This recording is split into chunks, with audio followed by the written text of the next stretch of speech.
Support comes from Mosby Building Arts, creating finished basements for family fun, fitness, and entertaining. Ideas at callmosby.com. This is St. Louis on the Air from St. Louis Public Radio. I'm Elaine Cha.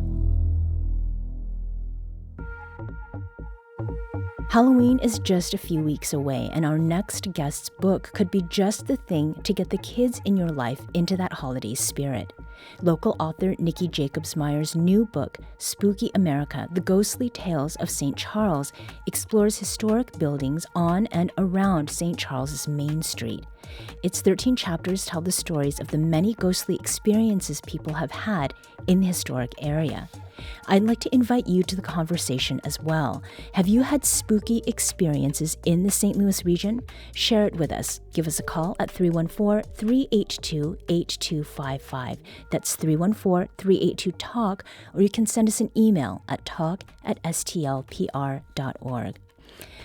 Nicki, you were born in St. Charles and partly grew up there, and this book was written with middle graders in mind. That's quite clear from the way that the cover looks. Is that about how old you were when you started hearing about some of these haunted places in St. Charles? Yes. So growing up in St. Charles, my sister and I were taken regularly by my mom and my Gigi, and we would go down to Main Street, St. Charles, and shop. And, while my mom and Gigi were shopping, I was really curious.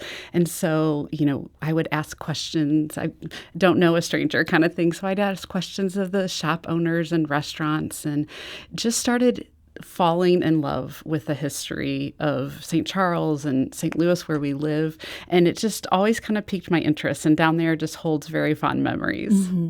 So, pardon the pun, what possessed you to write about the haunted history of that area?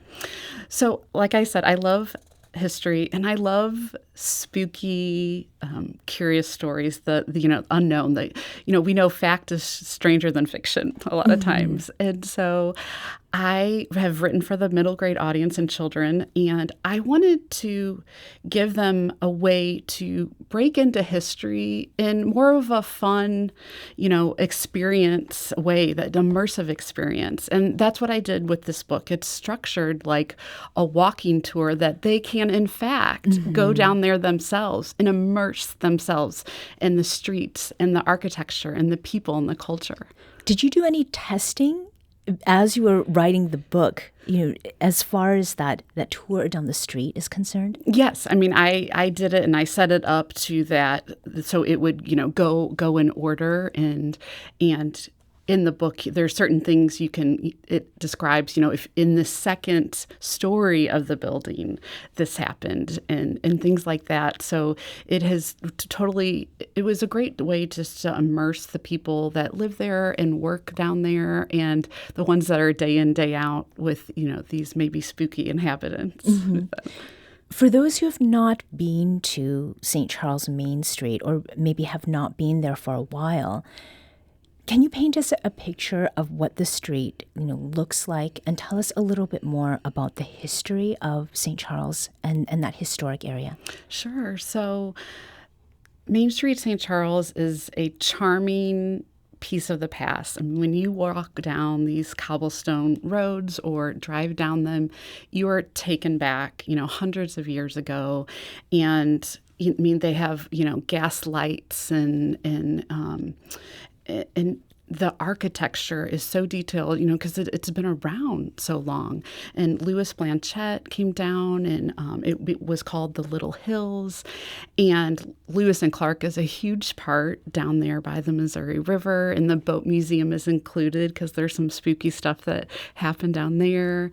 And it's a place that has grown over the years, but has tried to capture the history and the community of the people that still live there. Mm-hmm. So let's talk about some of the spooky specifics. Okay. The book includes stories about popular St. Charles spots, and Grandma's Cookies is one of them. I think it's recently, the second year in a row, it's won like USA Today's best cookies in the United States. What did you learn about ghostly goings on there? Sure. So Grandma's Cookies is located on the 400 block on South Main Street. And right next door to it, there is a plot of land that has an old cabin. Well, this plot of land and the entire 400 block used to be a cemetery. And that is where a lot of the stories come from, that this entire block was cemetery. There's been, when they're making buildings and doing construction and things, rehabbing, architects and archaeologists have found remains still under in this ground. And so Grandma's Cookies is not, they have some of the same experiences, and some of the interesting things that have happened in the back of the kitchen there, things that people were by themselves and no one was there that they heard, they experienced. I've seen pictures of plates being, laid out that they talked about, or a little boy coming in the front and seeing the visitors coming in for cookies. So I talked to several people there, and it was just so interesting to hear people that have worked there for decades, how they've experienced these things being so close to that cemetery way back then. Was there, if I'm recalling correctly, a story about 3 bowls? Yes. Tell us about that. So I actually was able to talk to the employee that was cooking back there, and they were all baking, the team was, and there's different rooms back there. And they were in one room with the ovens, and she was in a separate room by herself. And, she started hearing these like movement and like glass breaking, but there, wasn't glass. It was, plastic that she had. And when she came in there and she was like, "Oh, knock it off." It was like this whole joke that who's pranking me, things like that. And they're like, "No," they came in and they're like, "Are you okay?" Because they heard this crashing noise. And she's like, "I'm not in that room." And they went in there and there was no one there, but these bowls were laid out. I have the picture on my phone because it gives me the EVGs. The bowls are laid out, and they snapped a picture because they just wanted to capture this moment of what happened and that they experienced. You did a lot of interviews for this book. Did you conduct those interviews in the places that you were writing about? And, did the spirits have anything to do or to murmur or to groan about in response? I didn't necessarily have any response, but yeah, I love talking to people, and I prefer face-to-face if I can too. And since it was the things that were happening on the street and in these buildings, I try to do all my interviews there. And I got to, these owners were so amazing, the St. Charles community. I would be taken up into the attic or into the rooms where certain things have happened and just get to be there. And there's just this energy there that you can totally see something happening. And, back then in St. Charles, most people had their businesses on the first floor, and the second floor is where they lived. And so there's this chemistry to that that is undeniable. And I've lived in a place like that. My parents' store was on the bottom floor, and we lived upstairs. We're talking today with Nicki Jacobsmeyer, who's the author of Spooky America, The Ghostly Tales of St. Charles. When you were writing about these stories, because clearly you're very excited and not freaked out necessarily by what you're talking about, how did you make these age appropriate? So that parents also would not be dealing with children who'd be afraid to go to sleep at night. Sure. I try to make it a point when I wrote these stories that it is for an 8 to 12-year-old audience. Now, granted, adults have bought it and enjoyed it too, because who doesn't enjoy a spooky story, especially this time of year?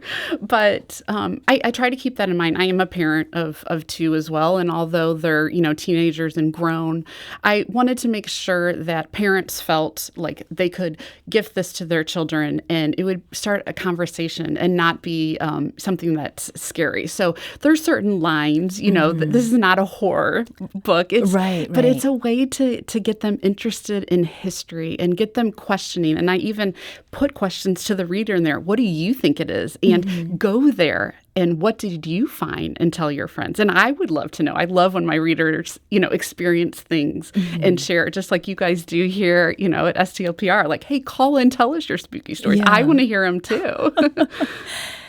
Another part of the book that was really interesting was in chapter 6, and it describes wine bottles that were repeatedly falling and shattering at the main house restaurant. The owner says that they've got security footage of it. Did you see that footage, Nicki? I did, and I got permission to use it in my presentation. So when I do visits at the library or at bookstores and things like that, I do share that video because my words cannot give it justice, this video. So because we cannot see through the radio, what does that footage show? Sure. So there's 2 clips. The first clip, it's downstairs in their basement in the wine cellar. And there is an employee down there doing packaging and stuff like that. And all of a sudden, on the wall that you can clearly see, these bottles come shooting out. Not falling. They shoot out. Okay. So he obviously, he's what do I do? On the 7th one, he finally catches the last bottle. All the others broke. Okay, so he tells the owner what's happened. And he's like, you know what? That wine's Pinot Noir. It has a special shape to the bottle to help the wine. So he's like, I bet it was just the way it was put on the shelf.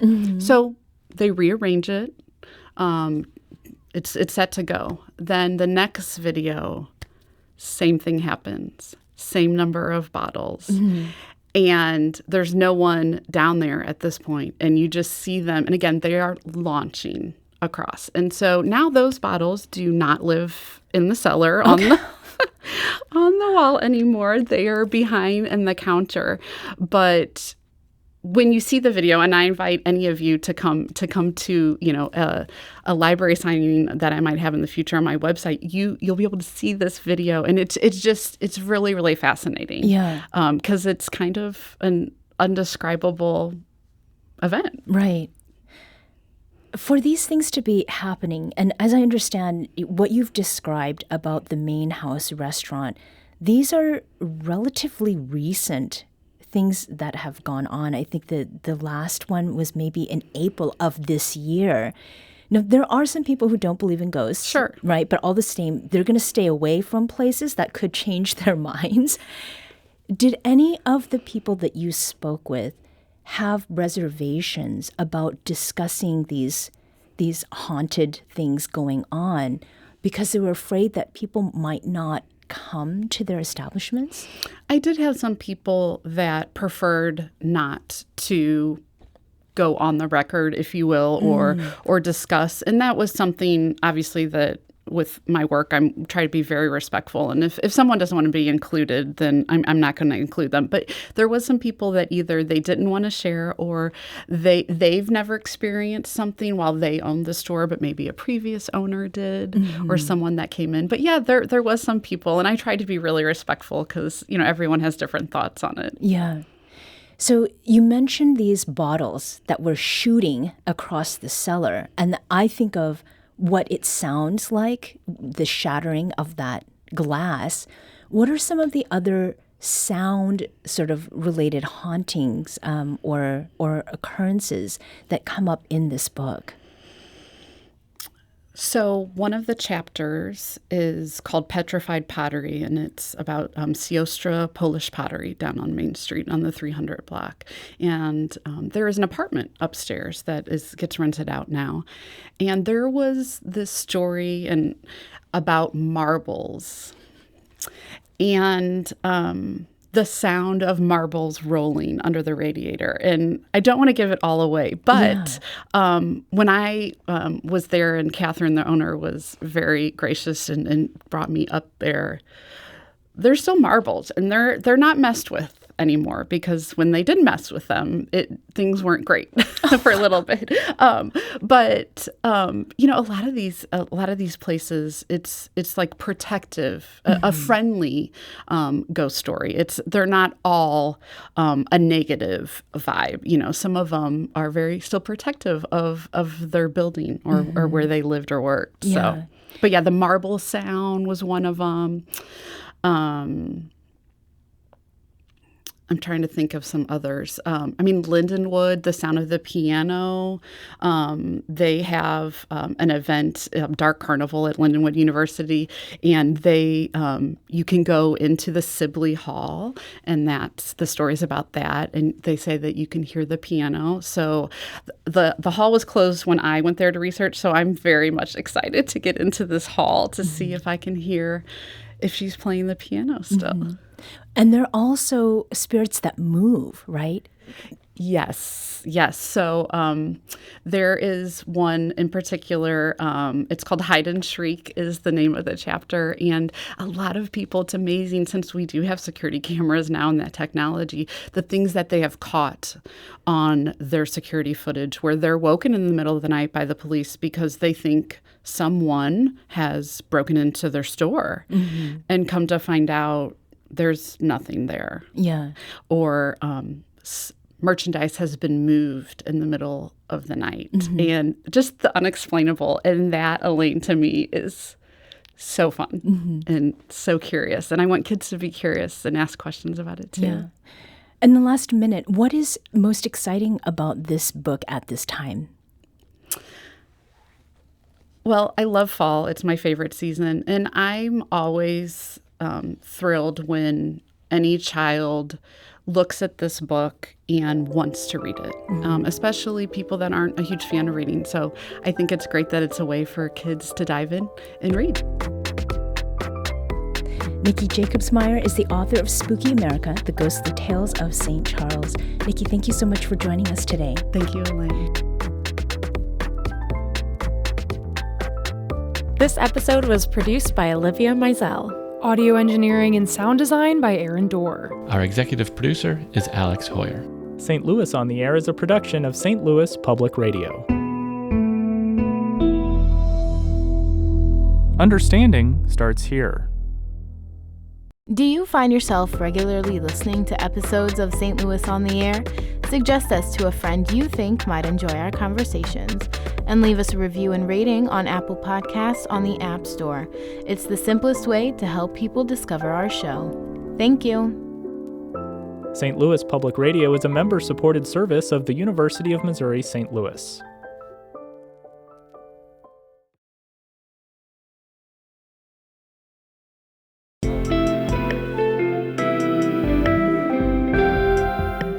The Gateway brings you the day's news each weekday from around the St. Louis region and the state capitals in Jefferson City. Our schools are accredited. We don't need this bill. And Springfield. How many more years must pass before lawmakers see time is of the essence? I'm Abby Larico. Join me each weekday for The Gateway on the STLPR app or wherever you get podcasts.